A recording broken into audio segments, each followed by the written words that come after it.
ಇವತ್ತು ಕೊಬ್ಬರಿ ಸಾರು ಮತ್ತು ರಾಗಿ ಮುದ್ದೆ ಮಾಡ್ತಾಯಿದ್ದೀನಿ. ಹೇಗೆ ಮಾಡೋದು ಅಂತ ನೋಡೋಣಪ್ಪ.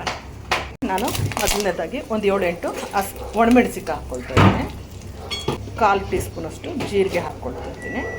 ಸ್ವಲ್ಪ ಒಂದು 20-25 ಕರಿಬೇವು ಹಾಕ್ಕೊಂಡು ಸ್ಟವ್ ಆಫ್ ಮಾಡಿಕೊಂಡು ಒಂದು 1/4 ಟೀ ಸ್ಪೂನಷ್ಟು ಮೆಂತ್ಯ ಪುಡಿ ಹಾಕ್ಕೊಳ್ತಾ ಇದ್ದೀನಿ. ಆನಂತರ 1 ಬಟ್ಲಷ್ಟು ಒಣಕೊಬ್ಬರಿ ಹಾಕ್ಕೊಳ್ತಾ, ಬೆಳ್ಳುಳ್ಳಿ ಹೆಸರುಗಳನ್ನ ಹಾಕ್ಕೊಳ್ತಾ ಇದ್ದೀನಿ. ಒಂದು ನಿಂಬೆಹಣ್ಣು ಗಾತ್ರದಷ್ಟು ಹುಣಸೆಹಣ್ಣು, 1 ಬಟ್ಲಷ್ಟು ಶೇಂಗಾ ಬೀಜ, ಸ್ವಲ್ಪ ರುಚಿಗೆ ತಕ್ಕಷ್ಟು ಉಪ್ಪು ಹಾಕಿ ಗ್ರೈಂಡ್ ಮಾಡ್ಕೊಳ್ತೇನೆ ಸಾರು ಮಾಡಲಿಕ್ಕೆ. ಆನಂತರ ಒಂದು 1/4 ಟೀ ಸ್ಪೂನಷ್ಟು ಸಾಸಿವೆ ಜೀರಿಗೆ ಹಿಂಗೆ ಹಾಕ್ಕೊಳ್ಬೇಕು. ಆನಂತರ ಮೆಣಸಿನಕಾಯಿ ಸಣ್ಣದಾಗಿ ಕಟ್ ಮಾಡಿರ್ತಕ್ಕಂಥದ್ದು, ಇದು ಈರುಳ್ಳಿ ಸಣ್ಣದಾಗಿ ಕಟ್ ಮಾಡಿರ್ತಕ್ಕಂಥದ್ದು. ಇದು ಚೆನ್ನಾಗಿ ಫ್ರೈ ಆಗಿದೆ. ನಾನು ಇದಕ್ಕೆ ಗ್ರೈಂಡ್ ಮಾಡಿರ್ತಕ್ಕಂಥ ಮಸಾಲೆ ಹಾಕ್ಕೊಳ್ತೇನೆ. ಜಾರ್ ಕ್ಲೀನ್ ಮಾಡಿಬಿಟ್ಟು ಅದನ್ನು ಸ್ವಲ್ಪ ಹಾಕ್ಕೊಳ್ತೇನೆ. ಮುದ್ದೆಗೆ ಸಾರು ಥರ ಇರಬೇಕಲ್ವ ಅದು. ಈಗ ನಮಗೆ ಎಷ್ಟು ಕನ್ಸಿಸ್ಟೆನ್ಸಿ ಯಾವ ಥರ ಬೇಕೋ ಮುದ್ದೆಗೆ, ಇನ್ನು ಸ್ವಲ್ಪ ತೆಳು ಬೇಕಂದರೆ ಸ್ವಲ್ಪ ನೀರು ಹಾಕ್ಕೋಬೇಕು, ತಿಕ್ನೆಸ್ ಬೇಕಂದರೆ ಚೆನ್ನಾಗಿ ಕುದಿಸ್ಕೋಬೇಕು ಅಷ್ಟೇ. ನಾನು ಒಂದು 2 ನಿಮಿಷಗಳ ಕಾಲ ಕುದಿಸಲಿಕ್ಕೆ ಇಡ್ತಾಯಿದ್ದೀನಿ. ಇದು ತೆಂಗಿನಕಾಯಿ ಸಾರು ರೆಡಿ ಆಗಿದೆ. ಮುದ್ದೆ ಸಾರು ರೆಡಿ ಆಗಿದೆ. ಈಗ 1 ಲೋಟದಷ್ಟು ನೀರು ಹಾಕ್ಕೊಂಡಿದ್ದೀನಿ ರಾಗಿ ಮುದ್ದೆ ಮಾಡಲಿಕ್ಕೆ. ಅದಕ್ಕೆ ಸ್ವಲ್ಪ ಉಪ್ಪು, ಜೋಳದ ನುಚ್ಚು, ಇದು ಒಂದು ಅರ್ಧ ಟೇಬಲ್ ಸ್ಪೂನಷ್ಟು ಜೋಳದ ನುಚ್ಚು ಹಾಕ್ಕೊಳ್ತೀನಿ. ಬೆಂದ ಆದಮೇಲೆ ನಾನು ರಾಗಿ ಹಿಟ್ಟನ್ನು ನೀರಿಗೆ ಕಲಸಿ ಹಾಕ್ಕೊಳ್ತೀನಿ. ಸಣ್ಣಗಿದೆ ರವೆ, ಸ್ವಲ್ಪ ಬೇಗ ಬೇಯುತ್ತೆ ಆ ಥರ. ಒಂದು ಮುಷ್ಟಿಯಷ್ಟು ಹಿಟ್ಟು ಹಾಕ್ಕೊಂಡಿದೆ. ಒಂದು ಅರ್ಧ ಹಿಟ್ಟು ಹಾಕ್ಕೊಂಡು ಒಂದು ಸ್ವಲ್ಪ ತಣ್ಣನೆ ನೀರು ಹಾಕಿ ಕಲಿಸ್ಕೋಬೇಕು. ಇದಕ್ಕೆ ನಮ್ಮ ಕಡೆ ಕೊಟ್ರಿ ಕಲಿಸ್ಕೊಳ್ಳೋದು ಅಂತ ಹೇಳ್ತೀವಿ. ಈ ಥರ ಕಲಿಸ್ಕೋಬೇಕು. ಗಟ್ಟಿ ಕಲಿಸ್ಕೊಂಡ್ರೆ ಗಂಟಾಗ್ಬಿಡುತ್ತೆ.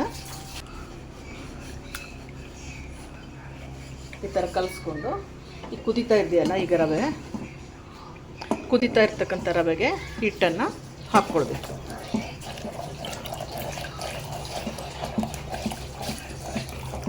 ಹಾಕ್ಕೊಂಡ್ಮೇಲೆ ಇದು ಒಂದು 5-6 ನಿಮಿಷ ಚೆನ್ನಾಗಿ ಕುದಿಬೇಕು. ಫಸ್ಟ್ ಹಾಕಿರೋದ್ರಿಂದ ಈ ಥರ ತರಿ ಬರುತ್ತೆ, ಮುದ್ದೆ ಗಂಟು ಆಗೋದಿಲ್ಲ. ಅದರಿಂದ ನಾನು ಈ ಥರ ರವೆ ಇರುತ್ತೆ. ಬೇಯುವಾಗ ನಾನು 1 ಸ್ಪೂನಷ್ಟು ಅದಕ್ಕೆ ತುಪ್ಪ ಹಾಕ್ಕೊಳ್ಬೇಕು. 1 ಬೌಲ್ ಹಿಟ್ಟು ತೊಗೊಂಡಿದೆ. 1/4 ಭಾಗ ಹಿಟ್ಟನ್ನು ನಾನು ಕೊಟ್ರಿ ಮಾಡಿ ಹಾಕಿದೆ ನೀರು ಕಲಸಿ. ಈಗ 3/4 ಭಾಗದಷ್ಟಿದೆ. ಈ ಹಿಟ್ಟನ್ನು ಇದಕ್ಕೆ ಹಾಕ್ಬಿಟ್ಟು ನಾನು ಒಂದು 7 ಅಥವಾ 8 ನಿಮಿಷ ಅಥವಾ 10 ನಿಮಿಷ ಮ್ಯಾಕ್ಸಿಮಮ್ಮು ಅದನ್ನು ಒಂದು ಪ್ಲೇಟ್ ಹಾಕ್ಬಿಟ್ಟು ಮುಚ್ಚಿಬಿಟ್ಟು ಬೇಯಿಸ್ಲಿಕ್ಕೆ ಇಡ್ತೇನೆ ಚೆನ್ನಾಗಿ. ಈಗ 5 ನಿಮಿಷ ಆಗಿದ್ದಾವೆ. ಇದು ಮುದ್ದೆ ಹಿಟ್ಟು ಮೇಲ್ಗಡೆ ಹಾಕಿರೋದು ಬೆಂದಿದೆ. ಪುರಿಯನ್ನು ಸ್ವಲ್ಪ ಸಣ್ಣಗೆ ಮಾಡಿಕೊಂಡು ಚೆನ್ನಾಗಿ ಕದಡ್ಕೋಬೇಕು.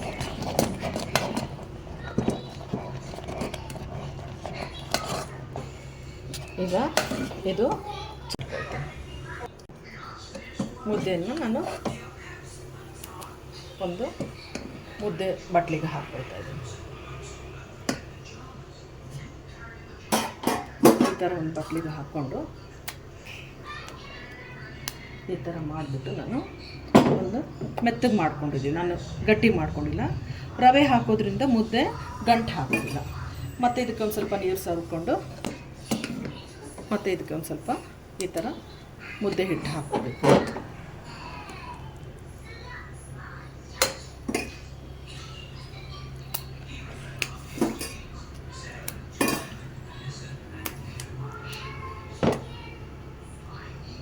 ಈಗ ಮುದ್ದೆ ಮತ್ತು ಶೇಂಗಾ ಸಾರು ರೆಡಿಯಾಗಿದೆ.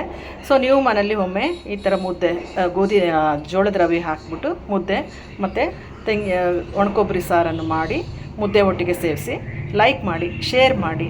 ಬಾಯ್ ಥ್ಯಾಂಕ್ ಯು.